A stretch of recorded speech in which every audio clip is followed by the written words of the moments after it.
আসসালামু আলাইকুম বন্ধুরা, নাবাটি কোডের পক্ষ থেকে আপনাদের সবাইকে শুভেচ্ছা জানাচ্ছি। আশা করছি আপনারা সবাই ভালো আছেন।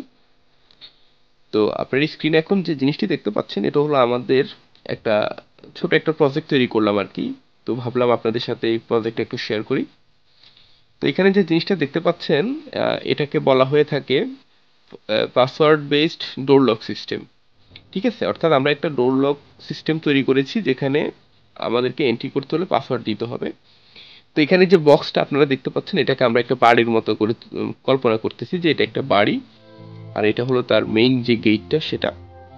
তো এই গেট দিয়ে বাড়িতে যখন কেউ এন্ট্রি করতে যাবে তখন আমাদেরকে এই গেটটা দিয়ে ঢুকতে হবে। তো আমরা এই গেটের মধ্যেই বা এই দরজাটার মধ্যেই আমরা একটা সিস্টেম তৈরি করেছি, যে সিস্টেমের মাধ্যমে আমাদের একটা পাসওয়ার্ড দেওয়া রয়েছে। সেই পাসওয়ার্ডটা যদি আমরা এন্ট্রি করতে পারি, মানে পাসওয়ার্ডটা এখানে দিতে পারলে আমাদের দরজাটা খুলবে, অন্যথায় আমাদের এই দরজাটা খুলবে না। তো এখানে আপনারা দেখতে পাচ্ছেন এটা হলো একটা কিপ্যাড। আমরা এই কিপ্যাডের মধ্যে নাম্বার দেখতে পাচ্ছি, নাম্বারের মাধ্যমে আমরা এই যে নাম্বারগুলো প্রেস করে আমাদের পাসওয়ার্ডটা আমরা এখানে এন্টার করব।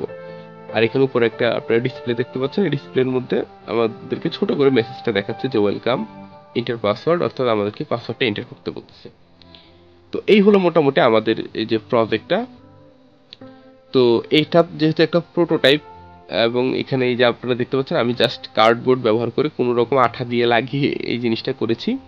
আর এমনিতে আমার এই যে ডেকোরেশনের হাত খুব একটা ভালো না, দেখতে আপনারা দেখতে পাচ্ছেন যে খুব একটা সুন্দর হয়নি জিনিসটা দেখতে। বাট আমি চাচ্ছি যে মূল যে সিস্টেমটা, মানে আমাদের এখানে যে সিস্টেমটা পাসওয়ার্ড সিস্টেম যেটা আমরা সেট করেছি সেটা কাজ করছে কিনা সেটা আমি আপনাদেরকে দেখানোর জন্য মূলত ভিডিওটা করছি। তো আমি এখন আপনাদেরকে এই প্রজেক্টটা একটু রান করে দেখাচ্ছি যে আসলে এটা কাজ করছে কিনা। তো আমাদের সিস্টেমটা এমনিতেই চলতেছে, আমরা জাস্ট পাসওয়ার্ড দিতে পারলে দরজা খুলবে। তো আমাদের এখানে যে ডিফল্ট যে পাসওয়ার্ডটা, ডিফল্ট বলতে আমরা যেটা পাসওয়ার্ড সেট করেছি সেটা হলো 1234। ওকে, তো আমি দেখছি যে 1234 দিলে আসলে আমার দরজাটা খুলে কিনা। 1234, দেখুন আমার পাসওয়ার্ড মিলে গেছে, অ্যাক্সেস গ্র্যান্টেড, আমার দরজাটা আমার ওপেন হয়ে গেছে। তো আমার যদি কাজ শেষ হয়ে যায় আমি এই যে বি বাটনটা প্রেস করলে আমার দরজাটা আবার লক হয়ে যাবে। তো এখানে আবার আগের মতো দেখাচ্ছে ওয়েলকাম ইন্টার পাসওয়ার্ড। তো আমি এখানে একটা ভুল পাসওয়ার্ড এই লিখে দেখাচ্ছি আপনাদেরকে। লিখলাম যে 6530, আমরা এন্টার করলাম, কিছুই আসতেছে না। ঠিক আছে, যাই এখন প্রেস করি ইনভ্যালিড কি দেখাবো আমাদের এখানে।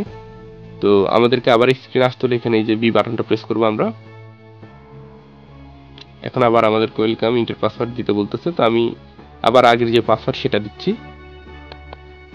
যেটা রাইট পাসওয়ার্ড আর কি। এই যে আমাদের পাসওয়ার্ডটা যদি ঠিক থাকে তাহলে দরজাটা ওপেন হয়ে যাচ্ছে। তো আমার কাজ যদি শেষ হয়ে যায় আমি আবার বি বাটন প্রেস করি, দরজাটা লক হয়ে গেল। ঠিক আছে, তো আমাদের এই প্রজেক্টটা মূলত এভাবেই কাজ করে। তো আপনারা যারা বিভিন্ন এই যে বিজ্ঞান মেলায় কিংবা ইউনিভার্সিটিতে প্রজেক্ট সাবমিট করতে চান, তারা হোম সিকিউরিটির ক্ষেত্রে এরকম প্রজেক্ট চাইলে সাবমিট করতে পারেন। আপনারা চাইলে আরো অ্যাডভান্স এই এই সিস্টেম এখানে অ্যাপ্লাই করতে পারেন। যেমন আমি এরপর আপনার ভাবতেছি এখানে যে ফিঙ্গারপ্রিন্ট বেসড একটা সিস্টেম তৈরি করবো, যেখানে আমরা এই যে আঙ্গুলের ছাপ দিলে দরজা খুলবে, মানে আঙ্গুলের ছাপ দিব, যদি ছাপটা মিলে যায় তখন দরজাটা খুলবে। তো সেরকম প্রজেক্টও তৈরি করা যায়। তো এটা করেছি পাসওয়ার্ড বেসড। তো আমি আশা করছি ভিডিওটা আপনাদের ভালো লেগেছে এবং প্রজেক্টটা ভালো লেগেছে। আর এই ধরনের প্রজেক্ট সম্পর্কে যদি আপনাদের কোনো প্রশ্ন থাকে আমাদেরকে কমেন্ট করে জানাতে পারেন। আর আপনাদের কারো যদি এই ধরনের প্রজেক্ট প্রয়োজন হয় আপনারা আমাদের সাথে যোগাযোগ করতে পারেন। আমরা এই যে বিভিন্ন ইউনিভার্সিটির জন্য কিংবা সায়েন্স ফেয়ারের জন্য আমরা প্রজেক্ট ডেভেলপ করে থাকি। এই ভিডিও ডেসক্রিপশনে আমাদের এই যে ফেসবুক পেজের লিঙ্ক দেওয়া রয়েছে এবং আমাদের ইমেল অ্যাড্রেস রয়েছে, আপনারা সেগুলোর মাধ্যমে আমাদের সাথে কন্ট্যাক্ট করতে পারেন। তো ভিডিওটা এখানে শেষ করে দিচ্ছি। ইনশাআল্লাহ পরবর্তী ভিডিওতে নতুন কোনো বিষয় নিয়ে কথা হবে। তো ভিডিওটি দেখার জন্য আপনাদের সবাইকে ধন্যবাদ।